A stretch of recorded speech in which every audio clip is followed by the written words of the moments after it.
Hello students, अब हम potentiometer की जो है ना लास्ट एप्लीकेशन कर रहे हैं, जो है to find the internal resistance of a cell. अगर किसी सेल का हमने इंटरनल रेजिस्टेंस डिटरमाइन करना हो तो कैसे डिटरमाइन कर सकते हैं। तो उसके अंदर सबसे पहले जो है ना एक पोटेंशियोमीटर, इसको भूल जाएंगे इस नीचे वाले सर्किट को, और हमने एक पोटेंशियोमीटर बना दिया है। इसकी सेल की ईएमएफ हमने ई डैश ले लेते हैं यहाँ पे, और ये जो पी के है। सबसे पहले पोटेंशियोमीटर का डायग्राम बनाया, उसके साथ फिर हमने एक सर्किट जो है जिसमें टर्मिनल पोटेंशियल और ईएमएफ मेजर की जाती है ना, वो जो हमने फर्स्ट पार्ट के अंदर पढ़ा था कि अगर सेल के दो टर्मिनल्स के बीच में अगर वोल्टमीटर डायरेक्ट लगाया जाता है तो वो देता है उसकी ईएमएफ, और अगर सेल के साथ हम कोई एक्सटर्नल रेजिस्टेंस लगाने के बाद वोल्टमीटर लगाते हैं तो वो देता है हमें टर्मिनल पोटेंशियल। तो सेम जो है ये सर्किट हमने बना दिया अब सेल के साथ। अब जो ये सर्किट है कि एक एक्सटर्नल रेजिस्टेंस और एक सेल जिसकी ईएमएफ ई है, इंटरनल रेजिस्टेंस आर है, ये दोनों विद द की के1 की के साथ जो है हमने इसको इस सेल से जोड़ दिया, पोटेंशियोमीटर से जोड़ दिया। ये एक्सटर्नल रेजिस्टेंस आर है। इसको जैसे हम इसके साथ जोड़ते हैं, सबसे पहले के को क्लोज करेंगे और इस सर्किट में करंट फ्लो करवाएं, यानी कि पोटेंशियोमीटर का करंट मेंटेन करेंगे। पहला स्टेप यही होगा हमारा कि हम इस के की को क्लोज करें और इस पोटेंशियोमीटर में करंट सेट करें। उसके बाद जो नेक्स्ट स्टेप होगा कि ये जो सर्किट है कनेक्ट हो गया इससे, और ये की जो है उसको K1 मानेंगे हम। और फिर जो है सबसे पहले क्या करेंगे, इस K1 को ओपन रखेंगे और इस जो की को जो है यहाँ से लेके A से लेके B तक मूव करवाएंगे, तब तक जब तक कि पोटेंशियो गैल्वेनोमीटर का जो नल डिफ्लेक्शन पॉइंट ना आ जाए। उस टाइम जो हमारे पास रीडिंग आएगी वो आएगी ईएमएफ की। उसके बाद जो करना है, हमने क्या करना है कि जो ये पोटेंशियोमीटर है इसके लिए हम क्या करेंगे, इस K1 को क्लोज कर देंगे।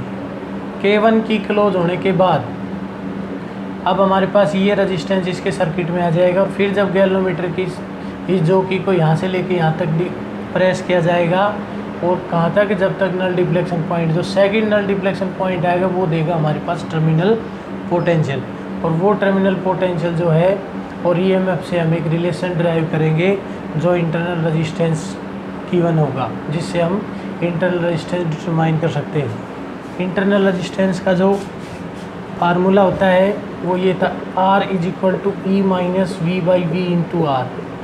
ये सेल का इंटरनल रेजिस्टेंस है, ये ईएमएफ है, ये टर्मिनल पोटेंशियल है, और ये है एक्सटर्नल रेजिस्टेंस। तो ये फार्मूला हमने ड्राइव करना है, यानी कि अगर इसको अलग अलग भाग दे देते हैं तो E को E/V - V/V × R, यानी कि V/V करते हैं तो ये V से V कैंसिल हो जाता है।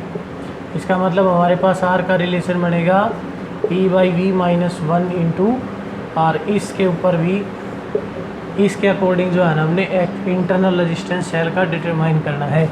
तो सबसे पहले तो क्या लिखा जाएगा कि let a potentiometer constant K is shown in the figure. इसके अंदर हमने पोटेंशियोमीटर जिसका कांस्टेंट K है वो हमने ये दिखा दिया। उसके बाद फिर हमने एक सर्किट कनेक्ट करना है, cell of EMF. Let a cell of a EMF E and internal resistance R। Internal resistance यहाँ लिख देते हैं, रेजिस्टेंस को internal resistance R is connected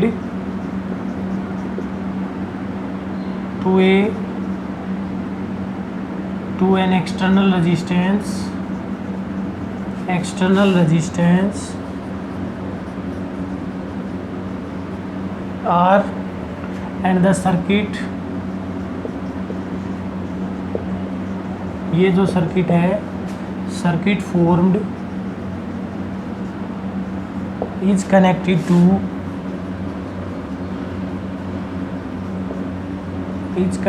to the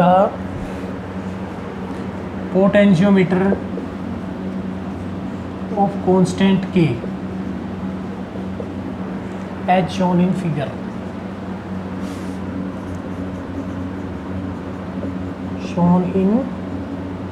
जो फिगर में दिया है, चाहे गिवन बिलो हो या अबाउ, चाहे ये फिगर जो है वो नीचे हो, चाहे ये फिगर ऊपर हो, लेकिन ये गिवन है।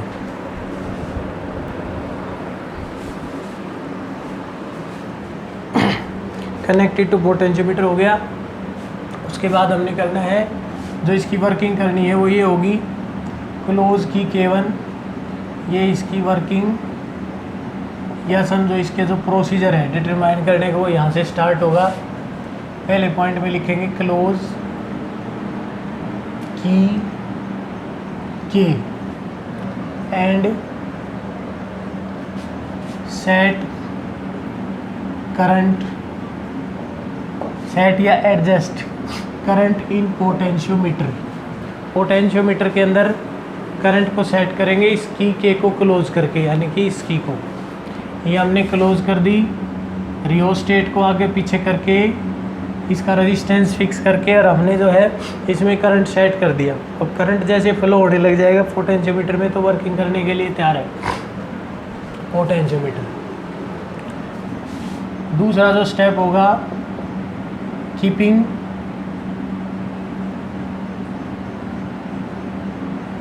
की K1 ओपन, K1 की को हमने ओपन रखना है, and press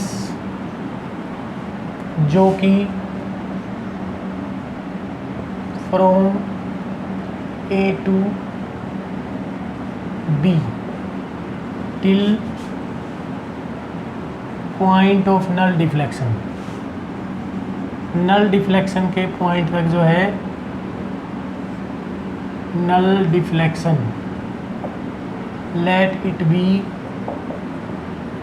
P and AB is equal to, मान लिया कि AB is equal to L1।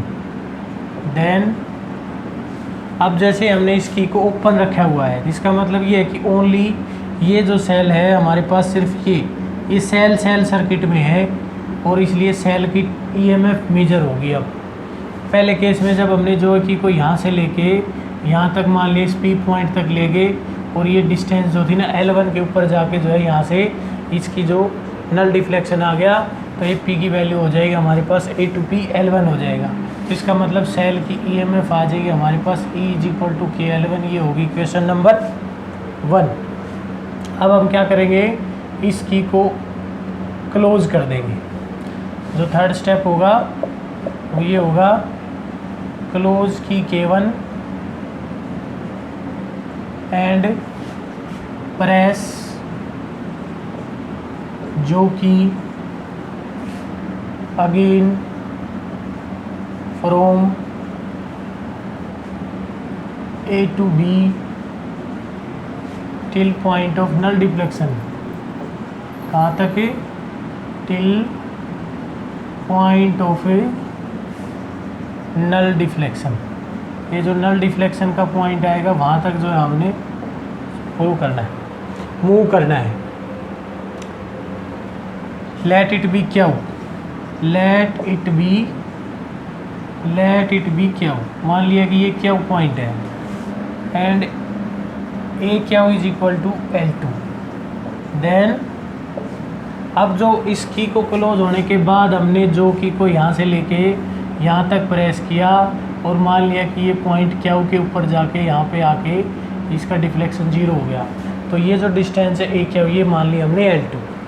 तो इसका मतलब अब जो रीडिंग आएगी वो आएगी टर्मिनल पोटेंशियल की, क्योंकि करंट जो है इस सेल का इस सर्किट में से ऐसे फ्लो हो रहा है, तो इसका क्रॉस एक्सटर्नल रेजिस्टेंस से होके आ रहा है। तो इसका मतलब ये सर्किट जो है क्लोज है, तो EMF की जो वैल्यू आती है वो टर्मिनल पोटेंशियल होता है। इसका मतलब V इज इक्वल टू हमारे पास हो जाएगा KL2। ये हो जाएगी टर्मिनल पोटेंशियल की क्वेश्चन। ठीक है, टेकिंग अब हमने E/V यानी कि 1/2 करेंगे, V गेट हमें क्या मिलेगा, इधर मिल जाएगा E और इधर मिल जाएगा 1 और KL1/KL2 यानी कि K से K cancel, implies E/V is equal to L1/L2। ये हो जाएगा हमारे पास L1/L2। अब एक्सटर्नल इंटरनल रेजिस्टेंस का फार्मूला मैंने पहले बता दिया था, as internal resistance is as internal resistance. अब ये इंटरनल रेजिस्टेंस डिटरमाइन करना हमने। इंटरनल रेजिस्टेंस ऑफ सेल कितना हो जाएगा, R is equal to E/P/V into R. ये एक्सटर्नल रेजिस्टेंस है R, ये EMF है, ये टर्मिनल पोटेंशियल है। और इसको अलग अलग डिटरमाइन करते हैं तो मैंने पहले बताया था E-V इंटू आर। तो ये क्वेश्चन 3 है, यूजिंग, ये इक्वेशन 3 है भाई, इसको 3 मान लेते हैं हम, इसको 4 मान लेते हैं। तो यूजिंग 3 in 4, 3 को 4 में यूज़ करें तो हमारे पास वैल्यू आएगी एक्सटर्नल इंटरनल रेजिस्टेंस की। E/V की जगह लिखना हमने L1/L2 इंटू आर, और ये इंटरनल रेजिस्टेंस हो जाएगा L1-L2/L2 इंटू आर। ये हो गया हमारे पास पोटेंशियोमीटर की थर्ड एप्लीकेशन, जो किसी सेल का इसी एप्लीकेशन में जैसे EMF है, टर्मिनल पोटेंशियल और इंटरनल रेजिस्टेंस है, तीनों चीज़ें डिटरमाइन हो रही है।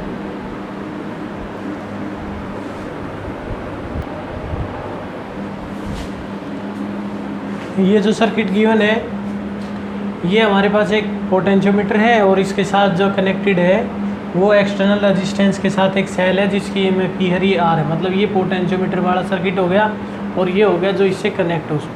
तो 1-2 क्वेश्चन होते हैं वो इस टाइप के क्रिएट किए जाते हैं कि नल डिफ्लेक्शन पॉइंट के ऊपर क्या फ़र्क पड़ेगा, कितना % इधर जाएगा, कितना % उधर जाएगा, लेफ़्ट में होगा, राइट में होगा, यानी कि पहले कंडीशन में कम है, दूसरे में ज़्यादा है। तो इसमें जो क्वेश्चन क्रिएट होते हैं वो कल भी बताया, पहले वाले वीडियो में भी बताया था हमने।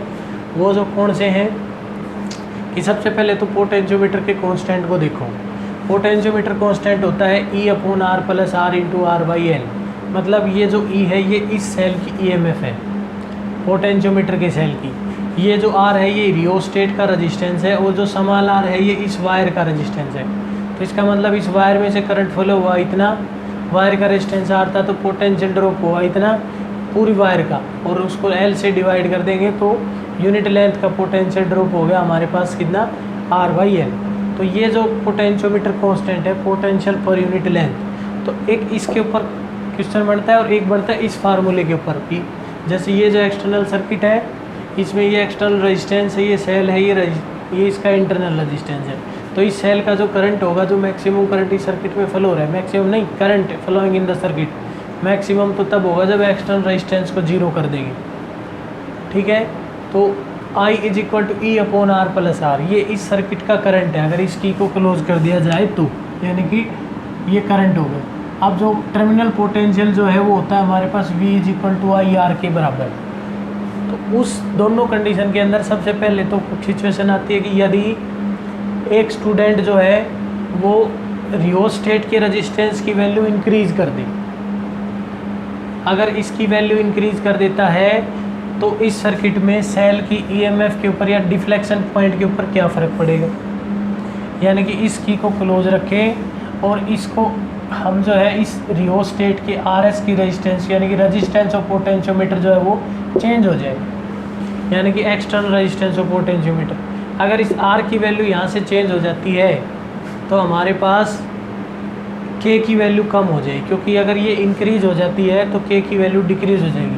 अगर ये R इंक्रीज़ हो गया तो K जो है वो डिक्रीज़ हो जाएगा, और K डिक्रीज़ हो जाएगा तो फिर इस सर्किट के अंदर आते हैं हम। ये हमने इसके अंदर कोई भी डिस्टर्बेंस नहीं किया था, यानी कि चाहे वोल्टेज हो, चाहे EMF, चाहे टर्मिनल पोटेंशियल हो, वो उस कंडीशन के अंदर वो तो उतना ही रहना है, इसका तो उतना ही रहना है। हमने जो चेंज किया वो ऊपर वाले सर्किट में किया है। तो इसका मतलब हमारे पास जो है टर्मिनल पोटेंशियल उतना ही रहना है। पहले केस में हमारे पास K1 L1 था, तो दूसरे केस में ये हो जाएगा K2 L2।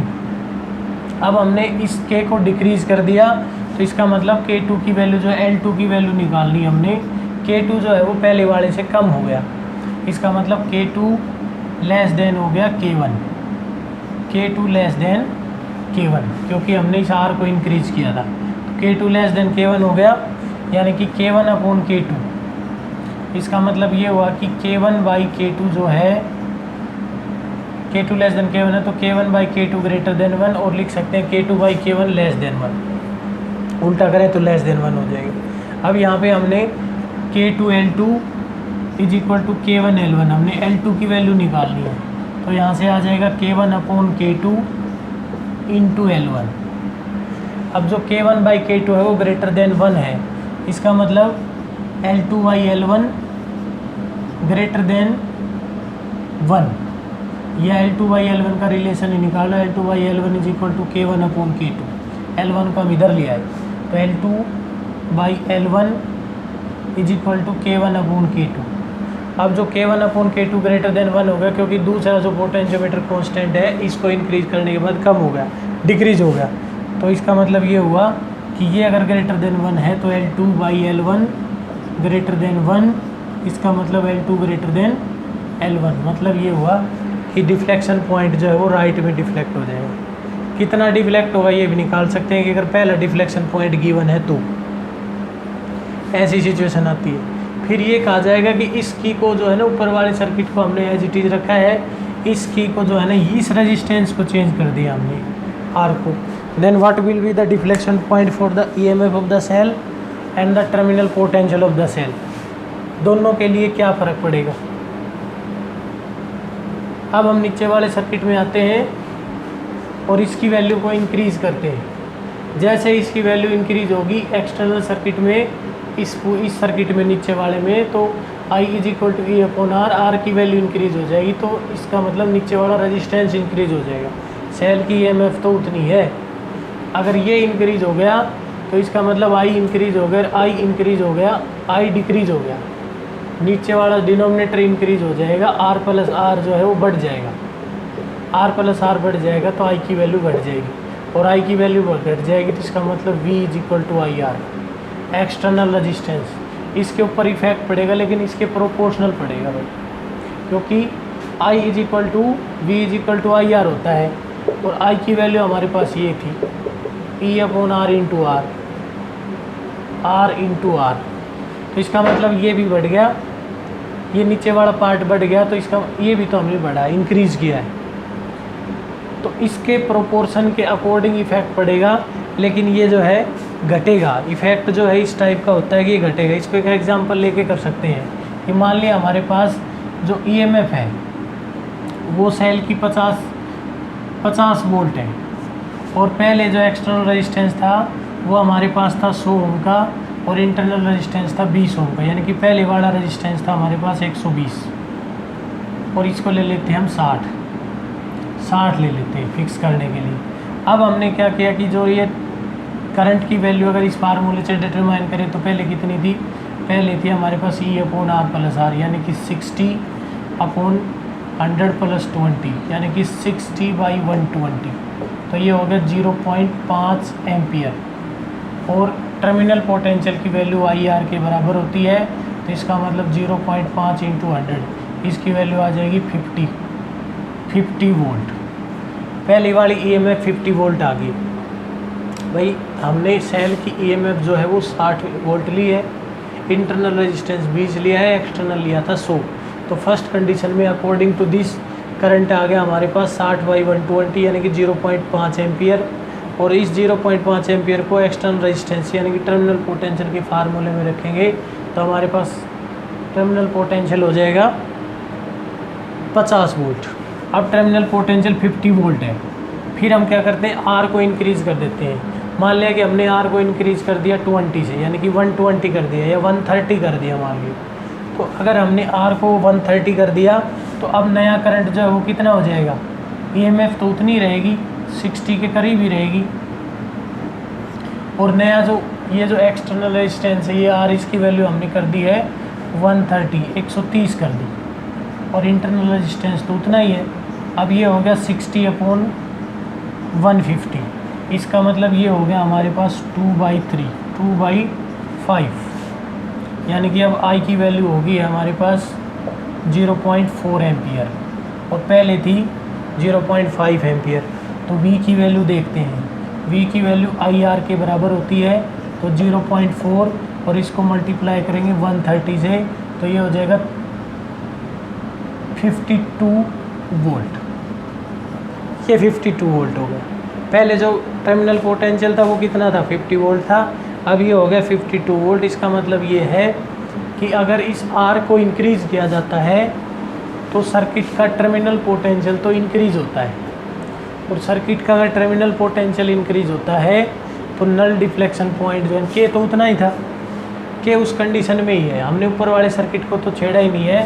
तो इसका मतलब K1 = K2 = K, और इस कंडीशन में लगाते हैं V = V1 की वैल्यू हमारे पास KL1 है और V2 की वैल्यू हमारे पास KL2 है। लेकिन इस एग्जांपल से ये प्रूव हो गया कि V2 > V1 है, तो डिफ्लेक्शन पॉइंट जो है अब देखें कितना कि V2 जो है ना 50 वोल्ट, K2 जो V2 > V1 हो गया, तो K की तो वैल्यू उतनी है, K की वैल्यू उतनी है, तो इसका मतलब जो है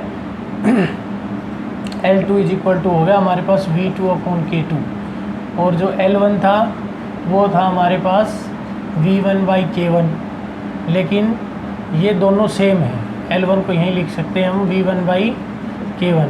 अब L1 = V1/K और L2 = V2/K, दोनों का डिनोमिनेटर सेम है, नोमिनेटर के अंदर फ़र्क है, लेकिन इसका नोमिनेटर ज़्यादा है, V2 > V1 है, तो इसका मतलब हुआ कि L2 > L1। तो ये डिफ्लेक्शन पॉइंट है ना, फिर राइट में L2 > L1 हो जाएगा।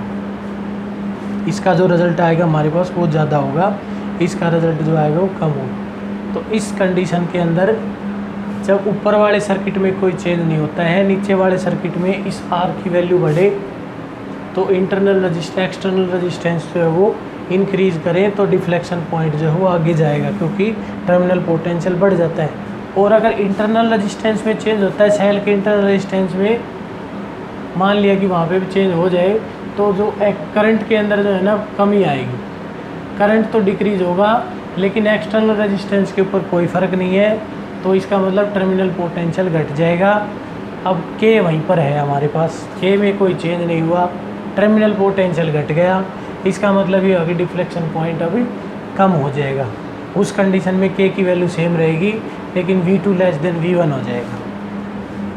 इस कंडीशन में जब हम इस R को चेंज करते हैं, इसको बढ़ा देते हैं मान लिया किसी ना किसी तरह, तो V2 जो है वो < V1 हो जाता है। इस कंडीशन से जैसे कि यहाँ पे देखते हैं L2 V2/K1 और L1 = V1/K, दोनों का टर्मिनल जो पोटेंशियोमीटर कांस्टेंट है वो बराबर है, इसका मतलब डिनोमिनेटर सेम है, तो नोमिनेटर में फ़र्क होगा, तो V2 जो है वो कम हो जाएगा V1 से। इसका मतलब डिफ्लेक्शन पॉइंट जो है ना वो इधर डिस्प्लेस हो जाएगा, L2 की वैल्यू L1 से कम हो जाएगी, L2 < L1।